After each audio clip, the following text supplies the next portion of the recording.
Hello बच्चों, स्वागत है आप सभी का दी IQ यूनिट में। मेरा नाम है सूरज। आज के इस वीडियो में हम बात करेंगे नॉन होमोजीनियस लीनियर पीडी के बारे में। जैसा कि आपको पता है कि हम ऑलरेडी इस पर एक लेक्चर रिकॉर्ड कर चुके हैं। मैंने इस पर वीडियो बना दिया है रिगार्डिंग CF कैलकुलेशन की कॉम्प्लीमेंट्री फंक्शंस कैसे फाइंड आउट करते हैं, कैसे अप्रोच करते हैं, कैसे सॉल्व करते हैं और उसका स्टैंडर्ड फॉर्मूला क्या है।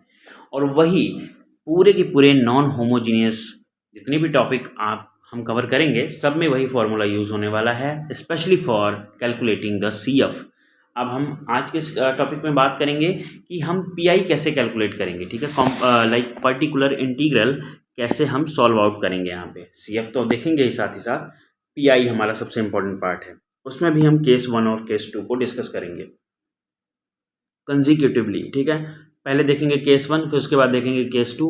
अब केस 1 केस 2 स्पेशली है क्या कि लाइक जो राइट हैंड साइड पे इक्वेशंस आएगी उसका टाइप कैसा है, समझ रहे हो, उसको अप्रोच करना कैसे है सॉल्व करने के लिए, वो हम देखेंगे। तो चलिए शुरू करते हैं अपने आज के इस लेक्चर को। तो फर्स्ट ऑफ ऑल शुरू करते हैं केस 1 से। अगर मैं केस 1 की बात करूँ तो आपको जो इक्वेशन दिखेगा है ना, एक्स और वाई का जो फंक्शन दिखेगा वो कुछ इस टाइप का दिखेगा। राइट हैंड साइड पे जो इक्वेशन दिखेगा एक्स और वाई का, e⁻ ax plus B Y type का, plus a into small p plus b into small q plus A B into Z is equal to e⁻ mx plus ny। तो ये right hand side, बिल्कुल ध्यान से देखना। अब पहले तो हम CF निकालते हैं, देन उसके बाद PI पे अप्रोच करेंगे। तो CF की अगर मैं बात करूं तो देखो, स्मॉल p स्मॉल q, इन ये सारी है नोटेशन, इनको राइट डाउन करो, ठीक है। इनकी फुल फॉर्म लिखो क्या है, देन इसको डी ऑपरेटर में कन्वर्ट करो।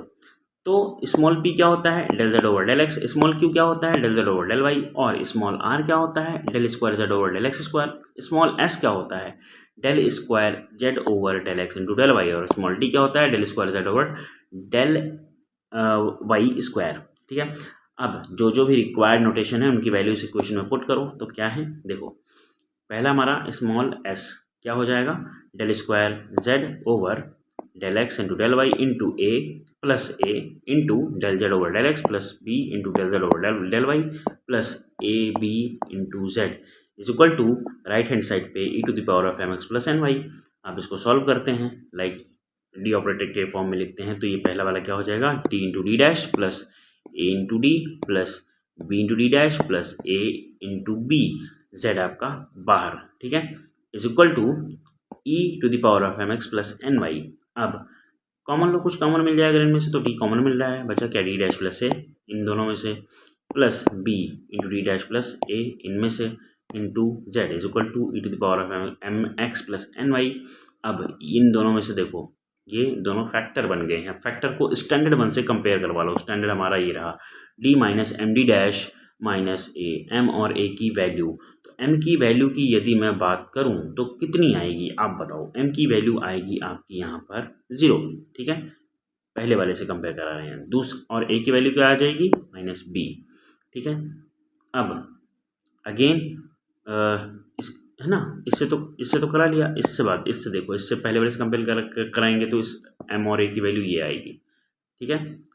इस स्टैंडर्ड वन को पहले हमने इससे कंपेयर कराया, एम और ए की वैल्यू निकाली, एंड देन इसी को इससे जब हम कंपेयर कराएंगे तो एम और ए की वैल्यू ये आई, ठीक है।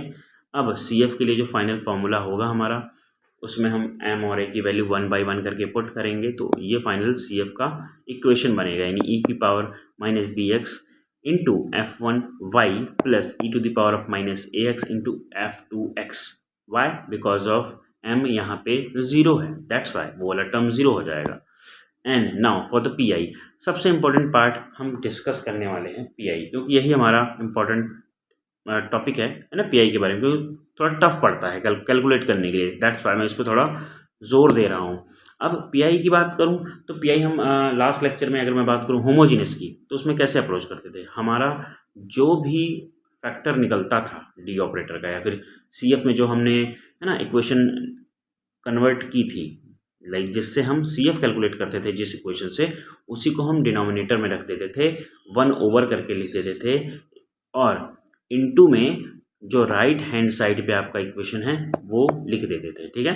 अब यहाँ पे ध्यान देना, हम e⁻mx प्लस ny को कुछ टाइम के लिए मान लेते हैं स्मॉल u, ठीक है, और x और y के जो कोफिशिएंट हैं वही हमारे डी और डी डैश की वैल्यू की जगह पे पुट किए जाएंगे। ठीक, अब इतनी बात अगर आपको समझ में आई है और इसमें ये नीचे देखिएगा जो दोनों फैक्टर इनकी मैक्सिमम पावर कितनी होगी 2, तो 2 टाइम हम इंटीग्रेशन परफॉर्म करेंगे बिल्कुल सिमिलरली होमोजीनियस की तरह ही है। ठीक है, अब m और d और d डैश की वैल्यू m और n यहाँ पे हम पुट करते हैं m plus B into N plus A 1 over करके 2 बार integration into the power of u du e की पावर u का आप चाहे 1 बार इंटीग्रेशन कर लो, चाहे 1000 बार इंटीग्रेशन कर लो, चाहे डिफरेंशिएशन 1000 बार कर लो, वही आना है, कुछ चेंज होके अलग नहीं आएगा। तो क्या हो गया finally 1 over m plus B into N plus A. ठीक है, e to the power u का e to the power u को रिटर्न करो, माना क्या था mx प्लस एन वाई। ठीक है, ये आपका क्या आ गया pi, क्या आ गया pi। CF हमने ऑलरेडी निकाल ही रखा है, तो कंप्लीट सोल्यूशन क्या होगा इस इक्वेशन के लिए, इस पीडी के लिए, नॉन होमोजेनियस पीडी के लिए कंप्लीट सोल्यूशन क्या होगा। लिखते हैं the complete solution is z is equal to CF plus P I. तो CF क्या था e की पावर माइनस बी एक्स, ठीक है, into f1y plus e to the power minus a x into f2x plus P I क्या है, P I अभी हमने कैलकुलेट किया, e to the power of mx plus n y over m plus p into N plus a. This is the complete solution for your given non homogeneous PD. उम्मीद करता हूँ सारी चीज़ें आपको समझ में आई होंगी। अगर आपका फिर भी कोई डाउट है तो कमेंट सेक्शन हमेशा की तरह आपके लिए ओपन है, आप वहाँ पे जाकर लिख सकते हैं और अपना डाउट डिस्कस कर सकते हैं, आपको आंसर उसका मिल जाएगा एज सुन एज पॉसिबल।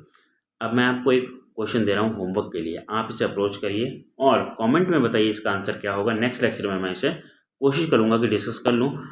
अगर नहीं कर पाया तो हम नेक्स्ट जो पीआई का टाइप है उसे कैसे अप्रोच करेंगे, कैसे सॉल्व करेंगे, उसको डिस्कस कर लेंगे। ठीक है, क्वेश्चन ये है d minus D dash minus 1 into D minus D dash minus 2 into Z is equal to sine 2x plus 3y। ये हमारे पास एक क्वेश्चन है, सॉल्व करिए इस पूरे के पूरे नॉन होमोजेनियस पीडी को और इसमें CF और PI को कंप्यूट करके बताइए कि कितना आएगा।